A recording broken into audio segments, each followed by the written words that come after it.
Welcome to the Gilchrist Experience.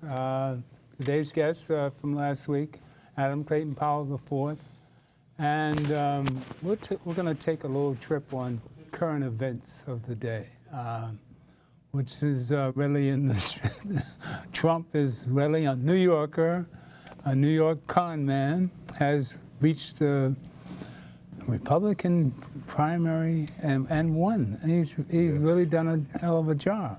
But we know him from the way back during the Central Park joggers case. Mm-hmm. And he came out against, he wanted to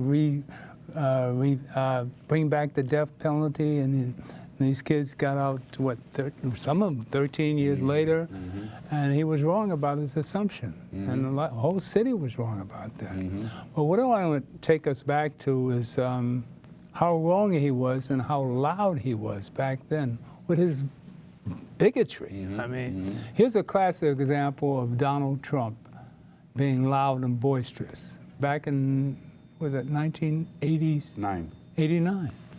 All right, well, we're back, right back at you. You better believe that I hate the people that took this girl and raped her brutally. You better believe it. The vicious rape and beating of a 30-year-old investment banker, Tricia Miley, who was jogging in Central Park last night. 5 youths are in custody and are being questioned. The youngest is only 13. Trump put his money where his mouth is by taking out this full-page ad in 4 New York City newspapers. Bring back the death penalty. When I first saw this ad that Donald Trump made, I knew that this famous person calling for us to die was very serious. 5 teens between the ages of 15 and 17 were charged with numerous rape, sodomy, and assault counts. In 1989, myself and 4 other individuals were arrested and falsely accused of raping the Central Park jogger in a case that became widely known as the Central Park jogger case. We became known as the Central Park 5. In 2002, we were found to be innocent after the real perpetrator came forward, and that was confirmed by DNA evidence. These children. All of the defendants gave videotaped statements to police implicating themselves or others, but some of their attorneys charged today that police obtained the confessions by force. People wanted to see how the justice system would work, and so they were looking at this case as a litmus test to see whether the justice system would actually be just or not. And it became very clear that there was this huge black and white kind of thing. These black and brown individuals had raped a white woman in Central Park. That was the worst thing that anyone could have ever done. What are you afraid of for our city? This racism, I'm hoping doesn't break out into another racism thing like back in the 60s. There are other worse things that are happening in the city. And when it happened to a black, they never do the media's never here. You know, back in 1989, there was a huge divide when you think about the haves and the have-nots, the tale of two cities of sorts. Most people know why this man is too famous. In May of 1989, Donald Trump read an ad that ran in all of the major newspapers. In this ad, he basically was saying, bring back the death penalty, bring back our police. Common citizens were not given the opportunity to make their own judgments. Common citizens were being manipulated and swayed into believing that we were guilty. The simple premise was that if your name was in the paper, if you look like a criminal because of the color of your skin, well, you have to be guilty. So Donald Trump, he was the fire starter, I would say. Because when you think about going to jail for a crime that you didn't commit, 1 day in jail is too long. When we won the lawsuit, his stance was that we pulled off the biggest heist in New York City's history. But to see that he has not changed his position of being a hateful person, to see that he has not changed his position of inciting people, to see that he's still the same person and in many ways he's perfected his sense of being that #1 inciter. What would this country look like with Donald Trump as being the president? That's a scary thing. That is a very scary thing. What would the world do in response to that. Man, I can't even imagine. You better believe that I hate the people that took this girl.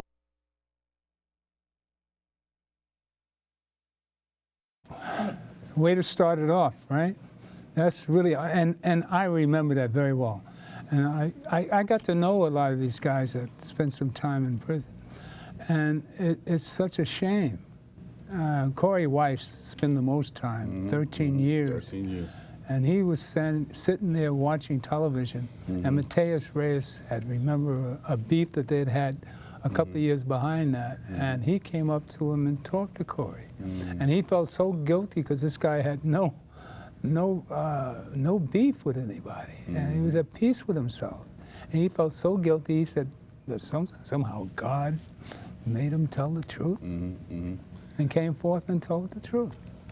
Yeah, but you know, the saddest part about this whole incident, Winston, is that we cannot romanticize it as these 5 innocent kids who had to do this time in jail, because they're not the only ones. That's my point. This happens every single day. Ooh.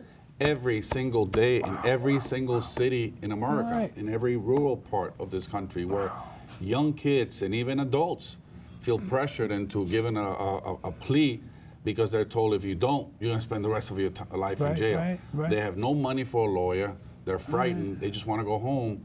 And this happens every day. And now in this case, fortunately, you know, we came to the right conclusion after, like you said, over 10 years of their lives being lost. But how many people are still in jail 20, 30 years later for something they never did?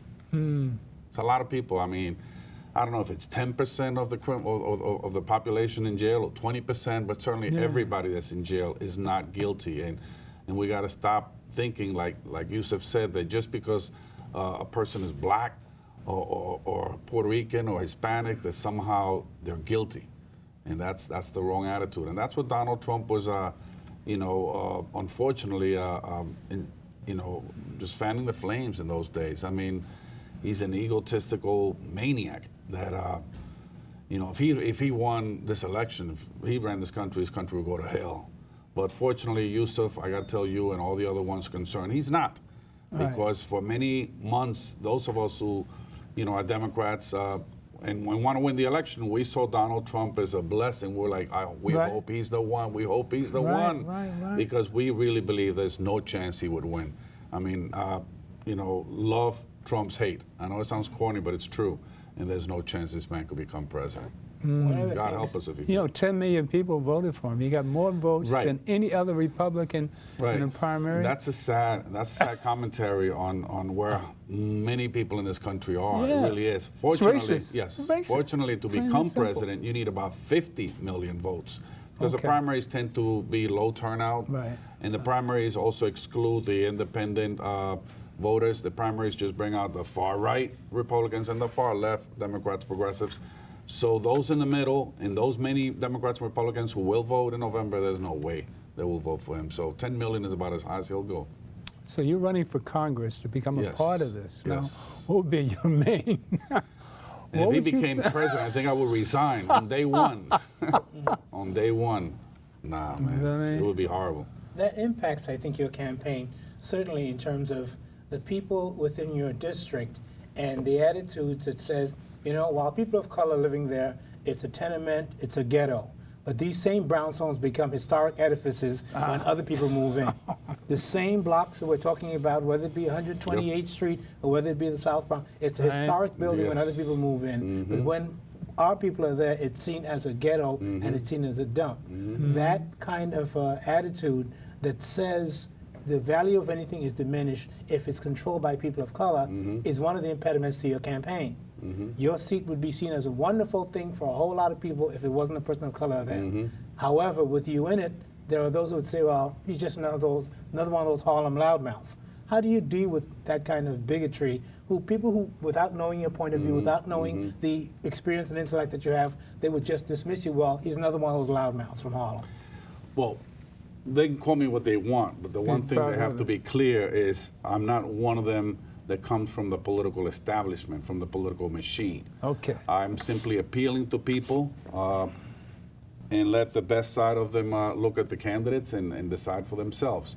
I was elected in 1991 to City Council against the political machine. Right. I was elected in 2000 to the State Assembly against the political establishment again. So I'm not part of that, that has unfortunately ruined Harlem. I see it in some ways, and has gentrified Harlem in many ways. I mean, I'm not against new people moving in, but I am against the brownstones that are selling for $3, $4, $5 million, and none of us in Harlem can afford them.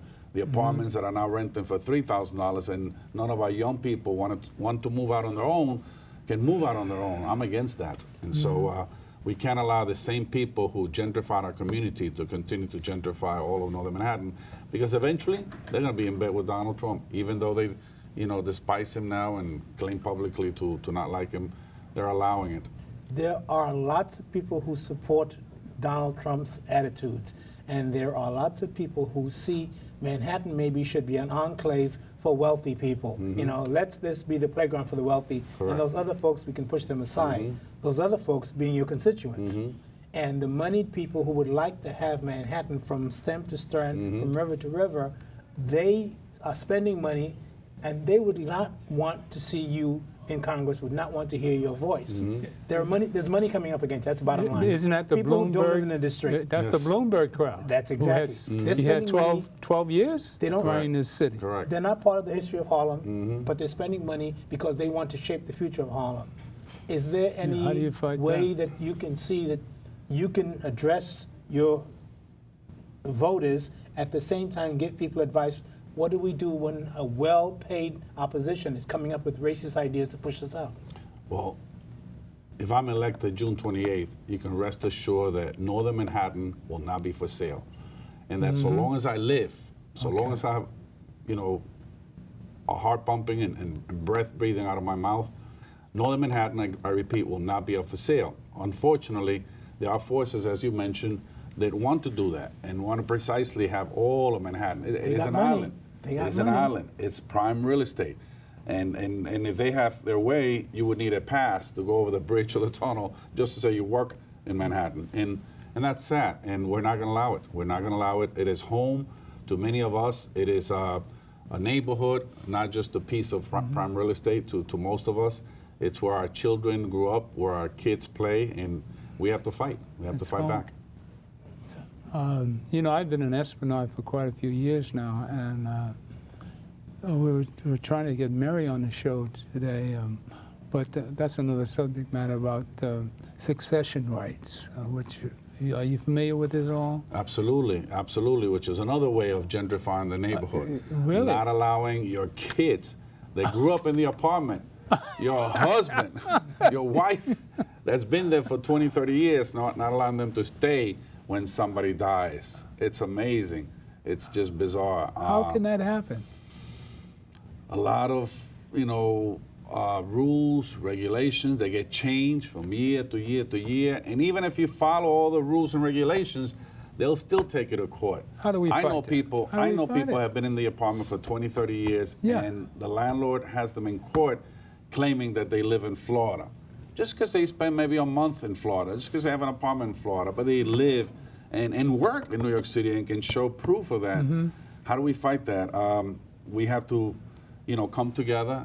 We have to remain vigilant, ever so vigilant. And we have to consider, the political landscape as important in that battle. But if we do that, we cannot just vote for the regular folk that are selling us out. We cannot just vote for the people who are gentrifying us. We have to vote for independent voices. And with that political clout, with political power and committed people, we can do that. I mean, just think of my father. Right. And he was a political figure, but he would raise hell if he were alive here today. That's right. We need more people like him. There are moneyed people who would certainly want to push you aside and silence your voice. There are, however, and this is part of what we have to remind people, the majority of people within your district are people of color. We have been part of that district, and we have been the voters in that district for years and years. Now, as they get older, as they become senior citizens, the younger crew, that appeal does not seem to strike as much of a chord with the younger people of color, that many of them, they're not seeing it as a legacy, something they want to hold on to. How do we get some of the younger people, because most of the people going to vote for you, they weren't around, they weren't voting when your father was there. The younger people, and how do we get some of these younger people to have some sense of pride in the community, in the ethnicity, that it would provide them a place to live? Oh, I think the younger people have a tremendous sense of pride and tremendous sense of community, and they, more than anybody else, see the problems with gentrification. They feel it more than anybody else. The adult population, for the most part, already has an apartment or a house somewhere, a place to live. But the younger person that's 21 or 22, 23, that wants to move out on their own, like we all did. I moved out on my own when I was 17. Right. You know, and we all did. Do that. But the younger person these days cannot do that. So they feel it more than anybody. They know that gentrification is ruining the opportunity for them to stay in the neighborhood, lest they stay with their parents. And some of them do until they're 30, 35 years old. You hear these stories about, you know, kids, and no longer kids, adults getting married, having kids, and still living with their grandparents. That's right. I mean, with the parents who are now grandparents. You know, there was a time when folk would go away to school. You know, sometimes some people would go away to school to another state and then come back 22 years old, graduate, and get their own job and get their own apartment. Nowadays, they come back to the same bedroom they grew up in. But with student debt. Yeah, with a huge debt. How about that? Yes. Is there a role in Congress about that debt? Yeah, that's one of my questions. Yes. Bernie Sanders screaming loud and clear about free tuition. How much of a fantasy is that? It's not a fantasy. I think it can be done. President Barack Obama proposed it, at least with a 2-year community colleges. Correct. Okay. He proposed that we don't stop public education with a high school diploma, but that we continue at least through a 2-year associate degree. Okay. It can be done. You know, you can be creative with the student loans. You can be creative in either forgiving some of it or lessening the interest rate on some of it if that person, that graduate, commits to public service in one way or another, to a certain number of community hours, helping the community or working in government or working with people. So it'll be like a quid pro quo that benefits everybody. You know, certainly the young man or woman can pay their loan back without, you know, mortgaging their future. And you know, and the lender can lend the money so that these young people can go to college. It's something that needs to be looked at. We need to be creative because these loans are literally killing the chances of many of our community young men and women to succeed. You know what's so interesting about what you just said? You said Obama proposed that. Yes. But a lot of, like, this infrastructure bill that he proposed six years ago, I think it must have been. Now, if that had gone through, a lot of the problems we have with Flint, Michigan, and a lot of these other, you know, lead in all the water, not only Flint, Michigan, but I think it's Detroit and Newark also. I mean, a lot of this stuff could have been prevented, and that many more jobs would have been out there. How many of these other bills that Obama has proposed have fell to the wayside because of the challenges of the obstructionists of the Republican Party, and which after this election, perhaps this all change. Do you have any special bill in mind that if passed, we might have a bunch of jobs out there? Equal pay for equal work for women. Okay. And President Barack Obama has been trying to push that as well. Okay. And ironically, my father was the lead sponsor of the Equal Pay Act of 1963. Signed into law by President John F. Kennedy. Okay. That was the first one. Unfortunately, 50 years later, we still find ourselves in a society that, you know, does not compensate women the same way as men. Yeah. And it's not just a women issue, because when women do better and when women earn more, men are better off. Right. Families are better off. Of course. And so again, we've seen our president, Barack Obama, trying to push that. In his State of the State union speech last year, but there's some sort of resistance in Congress led by the conservative Republicans that don't allow anything to come out of the Obama administration. It's unfortunate, but we find ourselves at a gridlock constantly, and I just hope at some point, you know, cooler heads will prevail and we can do things that, I mean, Republicans have constituents too. We can do things that both you know, Republicans and Democrats can benefit from, because we all, you know, live in this country together. We all live in this world together, and we got to find better approaches. But Trump has just showed us how much racism we have in this country. Man, I mean, this last one with the yes, judge, I mean, yes. God. I mean, how blatant can you get? I mean, but how many more people can he disrespect before folk can open their eyes? He disrespected both the I mean, his own party, the Republicans. Exactly. He disrespected both John McCain, Mitt Romney, the last two nominees. He disrespected the last Republican president, George Bush. Disrespected the Pope. You know, I mean, how many more people can he disrespect? Well, this is a real crisis. That's why we call him a gift. Not just now, but certainly into the near future, because there are people that you might end up serving with who are intimidated by Trump's wealth. And it's kind of, I won't tell you to shut up, but you know, I'll do some favors for you if you do shut up. And Trump's wealth is intimidating some people that they will not speak out against him. This is a challenge that you and a whole lot of other people in Congress will be facing. Now, the Congressional Black Caucus and the Women's Caucus have to deal with that, because it may be as simple as, well, I'll put $1 million up against you if you don't keep quiet. Yeah. That's we went through that in a different, smaller way with Michael Bloomberg. That's why he would never get criticized. Yeah. I mean, even when this man changed the law to buy himself another third term against the law, and hardly no criticism. Money talks. Yep. Now, this is the point. You know, where do we get to the point that the people who are behind you, the people whose values get you into office, where do we get to the point that they will say, hey, forget about the money, forget about the land barons, we have to stick to principle? And how do you call them, bring them out to the polls when they feel, well, there's $1 million against him, he hasn't got a chance? How do you bring them out to the polls to support what we see as a moral and righteous act? It's a challenge, man. It's a challenge to get people to the polls, because the minute you mention vote or politics or polls, you know, the face changes, and they're just not interested in, oh, I don't vote. And they tell their kids not to vote. Why are you voting for? It's almost like a badge of honor to some people not to vote. Yeah. And it's a horrible, horrible situation. I mean, New York State has the 49th out of 50th lowest voting ratio of 50 states. Yes, New York State, 49th out of 50th in some elections, yes. Like I said, there's almost like a badge of honor to not vote. Well, that third election with Bloomberg, I was so sad that I stayed home myself. If I had came out and other people like me, we might have had Thompson as a mayor. And if you like numbers, I got to tell you that more than 90%, 9 out of 10 people do not vote in primaries. Really? Yes. So whether you look at an assembly district. Is it that high? I don't know. Yes. Yeah. I mean, these assembly districts are 130,000 people, which gives you about 100,000 adults, 18 and over, right? Yeah. And none of them get 10,000 votes. None of them. They get 5,000, 6,000, 7,000. So if you see 100 people walking up and down the streets, there might be 6 or 7, maybe 8 that vote in the primaries. Used to be that pastors and school principals would motivate people that they can get out there to vote. A lot of pastors are either silent or they seem like they have their own special interests. You know, when you have the opportunity to speak to the congregations or to speak to the community groups, do you find sufficient people in roles of pastors and community leaders who are pushing to increase the number of voters? Not enough. Some are, but not enough.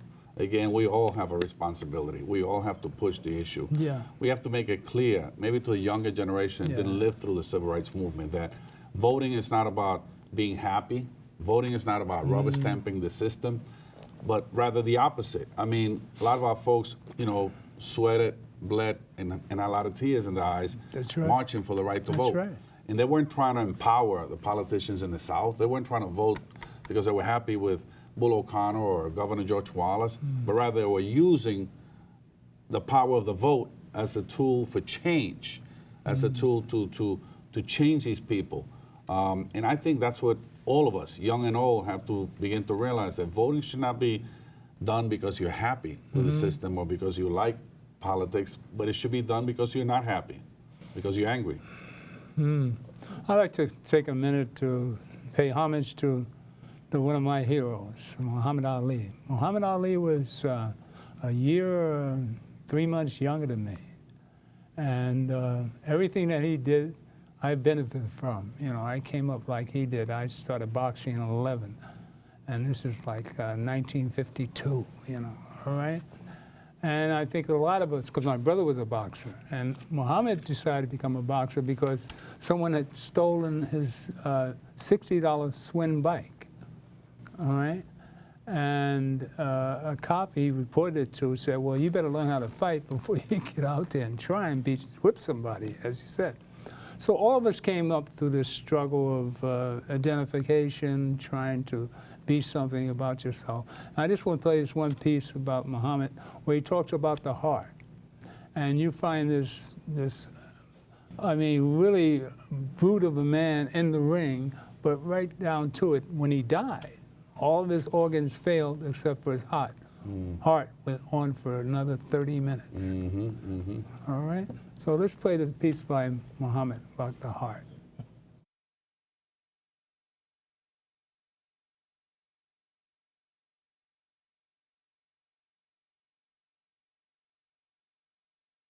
Love can be seen in all aspects of life once we understand it. Love for those whom depend upon one. Love for those whom one comes in contact with in everyday life. Love for one's country. Love for one's race. Love for humanity. It can even extend to love for the smallest creature or insect that lives. If we study the qualities of the heart, we will find that the heart quality is a loving quality. It becomes the loving manner, the manner of God himself. And all such attributes as greatness, tolerance, gentleness, mercy, compassion spring from the heart. The great teachers and the great prophets of God, they did not become what they were by their miracles or their wonder workings. What was most apparent in them was their loving manner. Read the lives of the prophets. Look at the way Jesus Christ treated all of those who came to him. When the great sinners who were condemned and expelled from society, when they were brought to the Master, he raised them up with this compassion. Jesus was on the side of the guilty, accused ones.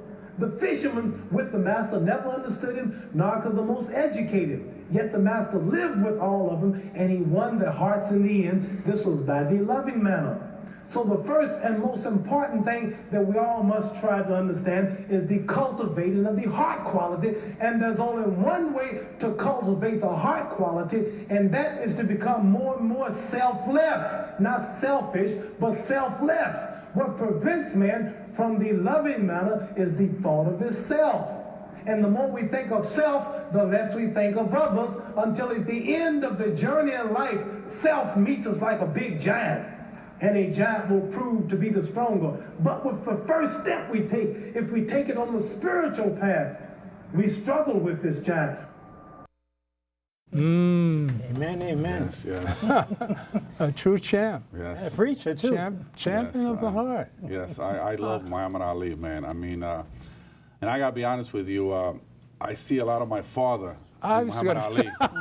Vice versa. A lot of people have made comments. I was going to say that. Yes, that's old school. They're pretty much one and the same. Yeah. You know, one was in the political arena mostly, one was in the sports arena mostly, but they both mix. I mean, you see it, right? Ali wasn't just the greatest boxer of all time. He was just, humanitarian. Humanitarian, a man who stood on principle. That's it. A man who was brash. And they were the best of what you'd call a loudmouth for justice. Yes, yes. You know, you don't keep quiet. But he kept you laughing. He kept you laughing. Yeah, Ali said, you know, I was the greatest.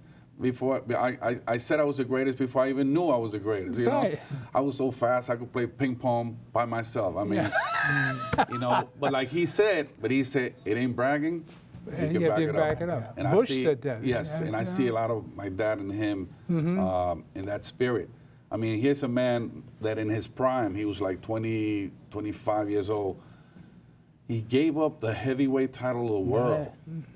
And it could have been forever. Could have been forever on his principles that he was not going to fight the Vietnamese abroad.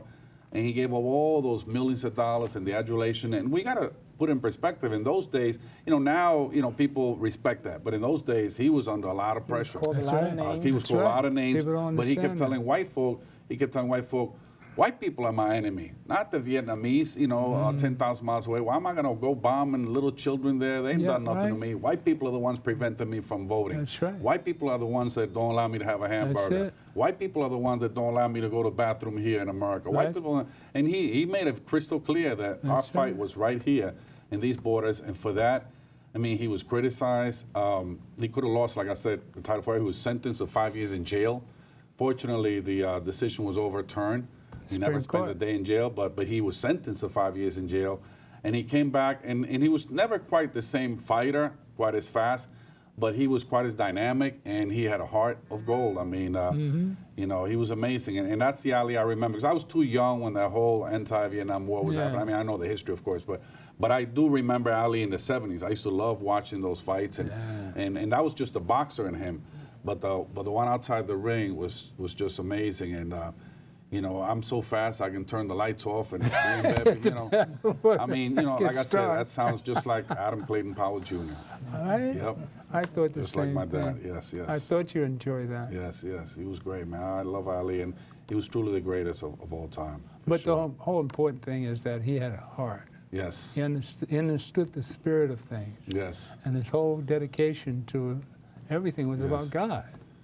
Yeah, and in the sport also, and in his life, like you said, about God. But in the sport, he said, he hated every minute of working out and in the gym time, But he said, but I'm going to do it now so I can be called the greatest, called the champ the rest of my life. He said, I don't count sit-ups until they start to hurt. That's right. When they start to hurt, that's when they mean something. That's right. I mean, he had a heart, amazing. Determination. In and out of the ring. And like you said, all his organs failed, and the heart kept pumping. 30 more minutes. Doctors can't even figure that out. That was it. I really loved the man. And like I say, a lot of stuff that came my way was because of his struggle. Yes. Like I was a year ahead of him. And people would look at me because I was tall, and when I was in the Corps, I mean, I was in the Marine Corps, and I boxed a little bit, but I was nothing close to him. But they looked at me like, oh, here's another Ali, or possibly B. Well, I was never that good. But our biggest ambitions back, instead of basketball stars like we have today, we had boxers and baseball players. It was in the early 60s, when he did the Olympics, a lot of people figured, well, again, that little loudmouth boy from someplace in the ghetto, we shouldn't pay much attention to him because he's not going to be a significant part of America. So though he had the skills, he was somebody that was, the press didn't quite give him, certainly they disrespected him when they refused to honor his name, his name of choice. And it was easy to push him aside. Well, he's not, what happens with him is not important. He's just on the sidelines. I would like to suggest to you that one of the things that's happening now is there are some people who are saying the same thing about the fights going on in Puerto Rico. That's not important. It's if those people, if they're poor, if they're suffering, that really doesn't affect those of us in the mainland, those of us in the heartland, those of us in New York City. A lot of people like to push that aside. We shouldn't pay attention to that. It's insignificant. Now, would you just comment on that? The fact that this might be a precursor of other things, and it does affect people who think it's not part of their world, how a significant part of the United States, they don't dare call it a colony, but a significant part of the United States going bankrupt can have repercussions for us here in the greatest city and certainly throughout the country. Sure. It is a colony. But, I mean, we have to care. We have to care because those are U.S. citizens. Exactly. And even if they weren't, like Dr. Martin Luther King said, injustice anywhere is a threat to justice everywhere. Okay. And beyond that, we also have to care because in terms of dollars and cents, a lot of those Puerto Ricans are moving to New York and are going to be draining some of the resources in this state because they're being pushed out of their own homeland. They have gone down in population from 3.9, almost 4 million, to about 3.5 million. And I repeat, a lot of those people leaving are moving to New York, Florida, Texas, Pennsylvania. So many of them are coming here. So we should care because they should not be all pushed out and land here for us to have to, take care of that when they can be enjoying their own homeland with just a little help. This is not an insurmountable problem. It's a debt, but it's not an insurmountable debt. Who's they don't need the money. this? They just need the ability to refinance, to restructure that debt. Why won't Who's controlling all this? Well, holding that the debt? federal government. Yeah, the federal government. Well, the vulture hedge funds, which Okay, the bought vulture. debt at You're pennies talking on about the Wall dollar. Street? You Are might we have to break talking that about- down in plain English Are for we people who talking don't know about what a Wall vulture hedge Street? fund. We're talking about from Wall Street. yes. Okay. And these people from Wall Street, they prey upon these types of conditions. Yeah. So they bought a lot of this debt. That's why it didn't accumulate over 34 years. It happened recently.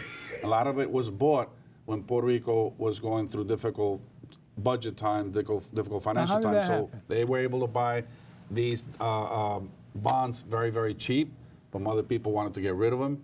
So they Okay. bought the dollar, pennies on the dollar, as they say. Okay, I see. And now they want the full dollar. And the only way to get the full dollar back would be for Puerto Rico to pay it, would be to close public schools, public hospitals, downsize the workforce, and the workforce that stays on would have to be kept at maybe 2 days. They're talking about 2 days a week for full-time employees working 5 days a week now, 2 days a week.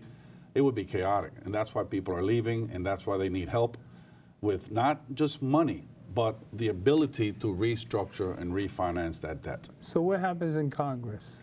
Congress, because they seem to not really have much sympathy for this problem, this situation, have not come up with a very good package yet. Now, just a couple of weeks ago, they came up with a package that's a mixed bag, because it does allow the ability to restructure the debt, to refinance. It gives Puerto Rico that bankruptcy protection that it always had through 1984. Somehow in 1984 it got taken away. But besides the fact that it would allow that, this package that the Republicans are pushing forward now, it would also impose a financial control board on Puerto Rico, so that the elected representatives would pretty much be thrown out the window, and everything would be done by this financial control board, none of whom would have to live in Puerto Rico. Reminds me of, we're old enough to remember Fortress City dropped dead. New York City on the verge of bankruptcy, and those who thought they could make lots of money, investors from outside of New York City, would let New York City go bankrupt. The rest of us will make money, and those New York City people, they'll learn a lesson. What they were saying about New York City back then is some of what they're saying about Puerto Rico now, and there are people who are anxious to profit from the misery of Puerto Ricans. What changed the law from '84? Nobody can figure that one out. But again, I repeat, Puerto Rico had bankruptcy protection Yeah. all the way from What the changed that? 1930s through 1984. It's one of those bills that gets passed every couple of years, what have you, and for some reason they took it out. And the congressman at the time, Bob Garcia, didn't seem to like either notice or care or yell loud enough. It got taken out. It was paid off? And as a result, Puerto Rico has not had bankruptcy protection since 1984. So it's at the mercy of these bondholders. It cannot do anything other than pay them. And in order to pay them, it has to close public schools, public hospitals, eliminate services, and downsize the workforce, because there's no other alternative. Now, this came from overbuilding. From overbuilding. I understand all these properties were built and couldn't fill them. You think that's a lot of the towers? Last time I was there, a lot of the towers were new, and I mean maybe there was money going around. I mean, we all enjoy the 90s and the early 2000s, and maybe that's part of it. But when people began to leave the island, and I assume it happened shortly after the 2008 financial collapse, people began to leave the island. I guess that's when overbuilding became a word. Right. Has the billionaire Republican front runner, has he made any comments on in terms of Puerto Rico and his friends who would profit from the bankruptcy of Puerto Rico? Oh, yeah. He said one of those like drop dead, that he would not help. They would not get anything from the Congress. Well, we can't That's what expect anything sane to come out of his said, mouth. Well, the profit motive, and this is where we're certainly challenged, because what we're called to do out of our humanity, what we may be called to do out of our Christianity or out of our Muslim or Jewish tenets for our brothers and sisters, the profit motive is antithetical to that. And the profit motive is part of what drives a lot of decision making. Unfortunately, in Congress, in the City Hall, and a lot of other places, the profit motive is what drives that decision making. And unfortunately, this is part of what the Puerto Rican economy is suffering through right now. Yes, I'm assuming that a lot of these vulture hedge funders are friends with billionaire. Of course. I just like to go back to your dad for a minute. And the other roll-in is what's in your hand. I want to play this to get your response to it. I always love it. Every time I see it, it's like watching Muhammad Ali, like you said. All right, just play this other piece. They both remind me of each Right? other. Really fighting for the...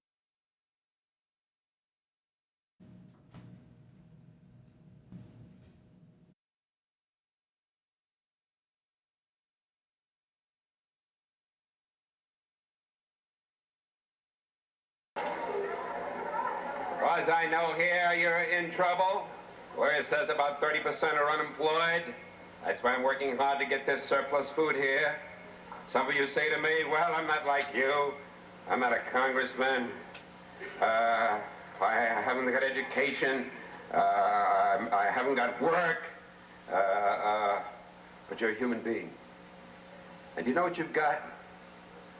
You've got in your hand the power to use your vote and to use even those few cents you get from welfare to spend them only where you want to spend them.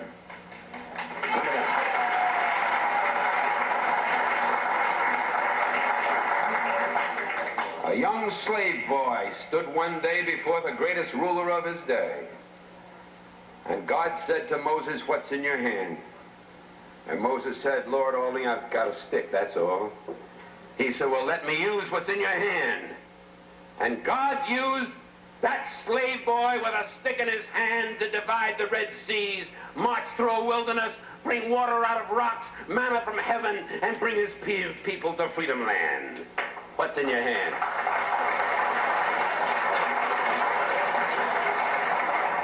What's in your hand? George Washington Carver, who was so frail that he was traded for a broken-down horse as a slave boy. And George Washington Carver, sitting in the science laboratory at Tuskegee, told me, he said, "Dr. Powell," he said, "I just go out in the fields each morning at 5 o'clock, and I let God guide me. And I bring back these little things and work them over my laboratory." And that man did more to revolutionize the agricultural science of peanuts and of cotton and sweet potato than any other human being in the field of agricultural science. What's in your hand? Just let God use you, that's all. What's in your hand? I've got a string in my hand, that's all, and I'm flying a kite. And way up in the heavens, lightning strikes it. And I, Benjamin Franklin, discover for the first time the possibilities of electricity with a string in my hand. What's in your hand? Little hunchback sitting in a Roman jail? I haven't got anything in my hand but an old quill pen, but God says, write what I tell you to write. Paul wrote, "I have run my race with patience. I've finished my course. I've kept the faith. Henceforth is laid up in me a What's in your hand, little boy? All I've got is a slingshot. And the enemies of my people are great and big and more numerous than we are." Well, little David, go down to the brook and pick out a few stones and come on back and close your eyes if you want to and pull back that slingshot and let it go. And David killed the biggest enemy, the leader of the giants, against his people, and his people became free, just letting God guide a stone in his hand. And a few years passed and David is a king. And God says, "What's in your hand?" He said, "I've got a harp in my hand." He said, "Well, David, play on your harp." And he played, "The Lord is my shepherd. I shall not want. Maketh me to lie down in green pastures. Leadeth me beside still waters. Yea, though I walk through the valley in the shadow of death, I'll fear no evil." What's in your hand? What's in your hand? Man hanging on a cross. I've got 2 nails in my hand. Father, I stretch my hands to thee. No other help I know. If thou withdraws thyself from me, whither shall I go? And that man, with 2 nails in his hand, split history in half, BC and AD. And what's in your hand tonight, people of Cambridge? You've got God in your hand, and he'll let you win because he's on your side and one with God, always in the majority. So walk with him and talk with him and work with him and stick together and fight together. And with God's hand in your hand, the victory will be accomplished here sooner than you dreamed, sooner than you hoped, sooner than you prayed for, sooner than you imagined. Good night and God bless you.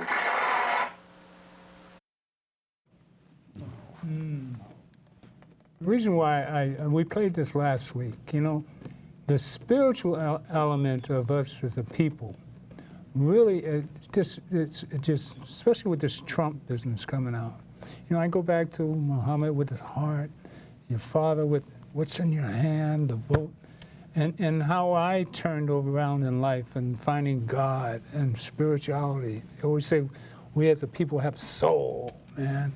But when you feel this coming out as people, and you can't help but do right and fight for righteousness. You know, when you do right, right will come your way. Yes. So we know watching Trump, it's a blessing to have this racist man show how many people actually follow him and how poisonous the system is. But if you have your heart in the right place, you have that Muhammad beat and the Spirit of God in your heart, That's right. you know, which has always led us through all the perils of life. You watch Roots has come out. There's new Roots. I watched all 4 episodes. And just to think what they're showing on television is a highlights or the good part of it. It was 3 times worse than what you see on television. Yes, we all that's right. know that. I mean, slavery. That's right. To see, we come up as a people through all this, and through all this, our sense of trust and love energy has prevailed. We are the spiritual people of the planet. When are we going to discover this and take that what's in your hand and vote? That's right. The power of the vote. Right. And use even the ballot those or the pennies bullet that we may have, even those few dollars we may There have. you go. Absolutely. You know, sometimes with so little in our hands, we can do so much. And if we, you know, just let God's hand in our hands, I mean, let Him guide us. And there's so much that can be accomplished. You know, and that was short. That was just 4.5, 5 minutes, you know, to the point. And we need to remember that because it's the same struggle. And we have the same tools. We have the power of the vote and the power to use our money effectively. There are 2 things that are happening in Upper Manhattan that I am mindful of. Columbia University on the west side, $1 billion worth of expansion, and the East Side Highway, East Side Subway happening on the east side. You're talking about more than $1 billion worth of jobs and investments that are happening there, and we have to work hard, and this is why we need people and voices to speak for Harlem, because if we don't have voices like your own in Congress, jobs are going to other people from our neighborhood. When those billions of dollars spent by Columbia University are spent by the MTA, that should be representing jobs for the next generation. That should be guaranteeing that some of our sons and daughters will be able to make enough money to live a decent life. We have to be alert to that because there are opponents and people outside our community who want to make sure that those jobs and those investments benefit them instead of benefiting us. Those are all backdoor deals, though. But it's contemporary, and this is part of why I contrasted certainly with what Reverend Powell was saying, because we're not talking about history, we're talking about here and now, 128th Street and Broadway, or here and now, 104th Street and 3rd Avenue. We're talking about billions of dollars that need to be directed for jobs in our community, and it will not happen if we're silent. No, it's not going to happen automatically. We need voices to speak up for us. You've been doing that in Albany. You did that in the City Council. You've been doing that in Albany, and we certainly need that in D.C. Voices to speak up so those billions of dollars don't go past us. You know, this is what our children, and again, as an old man, I'm thinking this is what the next generation needs, so that we have the employment, we have the progress, so they can afford their own places, so they won't be living, you know, in mommy's home at age 29. That's right. And some of these projects are once in a generation. The 2nd Avenue subway, first subway line built, I mean, beyond the extension, but this is a subway line completely built, not an extension, in God knows how many, 50 years. The Columbia project on 120th and Broadway, it's the biggest project in Manhattan in a long, long time. So these are opportunities. These are not just one building going up. These are opportunities that we cannot just let slip away. And it's in our hands, you know. Those are in our hands. How many votes do you feel are going to be the winning? You said only 10% of the primary, the people that are voting the primaries. Yes. Less than 10% of those eligible, yes. So how many votes would it take to win? Even though this district has 730,000 people, we're looking at about 50,000 votes. And so because there are so many candidates, you figure 25%, 30% will probably win. You don't need 50%. And so we're looking at 13, 14, maybe 15,000 votes.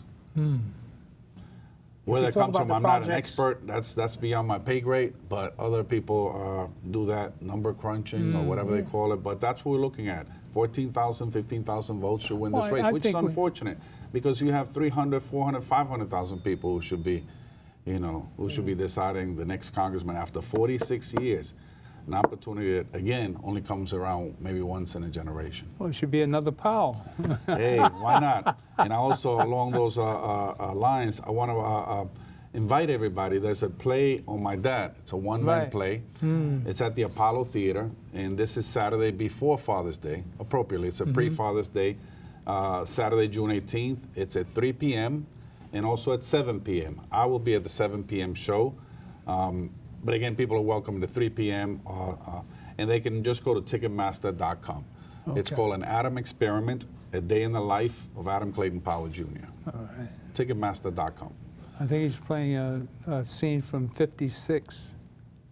Yeah? I think I haven't seen it yet, but I spoke to the author, and I'm looking forward to it. And it should be exciting. It's the day before Father's Day, too, so I'm excited. And beyond that, anybody excited about June 28th? Which is the day when we will choose a new congressman after 46 years of Charlie Rangel and 72 years of Congressman Powell, my father, and Congressman Rangel. All that will change. On Tuesday, June 28th, they can go to my website, powellforcongress.com. Okay.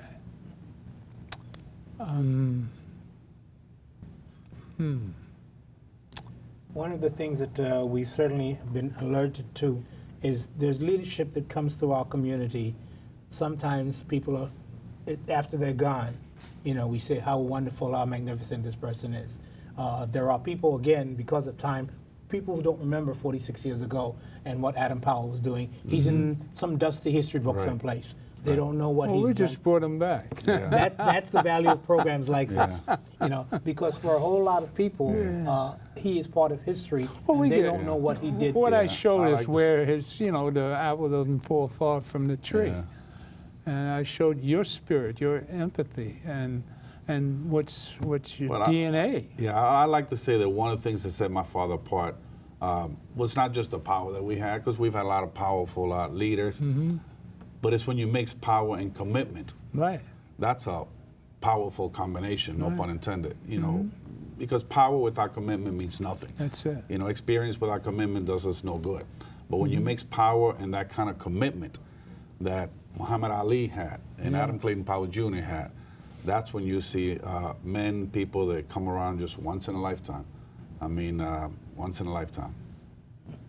I've got a few minutes. But I just want to, let's go back to Muhammad Ali. I just want to take 3-4 minutes of this piece. Just give you a little history of Muhammad Ali, just in dedication to one of our heroes, a powerful individual that worked his way through the world. He loved the world. The world loved Muhammad Ali. All right, play this one piece on Muhammad, the history.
The word legend doesn't do him justice. You know, in and out of the ring. There were a few more minutes left for that. And being in the ring with Smoking Joe is no joke either. Seeing Joe Frazier come at you, man, and George Foreman, Ken Norton, wow. Yeah, that was a change. Yes. And it all stopped abruptly in, say, 1980 with Larry Holmes, October 2nd. Yeah. And they say Larry Holmes cried after that fight. Yeah. Because Ali got him his first start. Yeah. Larry Holmes walked into the gym. Ali gave him a pair of sneakers, a pair of gloves. Said, "Come on," just like that. He said it was about money. Yeah. It just made money. Yep. Well, the impact of Ali is interesting because after he stopped fighting, he stayed on the world stage, whether it be his trips to bring home hostages who were being held in Libya, his trips to Haiti, the things that he did that were legendary extended beyond his time in the ring. And that tells you something about the character of the man. That he wasn't just a great athlete, but his mind was as powerful, his heart, and again, going back to your comments earlier, you know, his mind and his heart were as powerful as his fists were. So everybody can practice, you can make your fists, you can punch a wall long enough, make your fists strong, but not everybody has what it takes to make their heart and their minds powerful enough. So that 30 years after he left the ring, the man was still a legend. Is still a legend and will forever be a legend. Probably the most recognizable name in the world. Amen. Muhammad Ali. And with that, we have a few seconds left. Thank you for coming, Adam, again. Thank you. It's my pleasure. And just to show the heart of us all, you know, Muhammad Ali. You know, the heart keeps beating. Like I said before, his heart kept beating. Everything else shut down except his heart. For 30 minutes after, everything shut down. God bless. The God in me loves the God in you. Power to the people.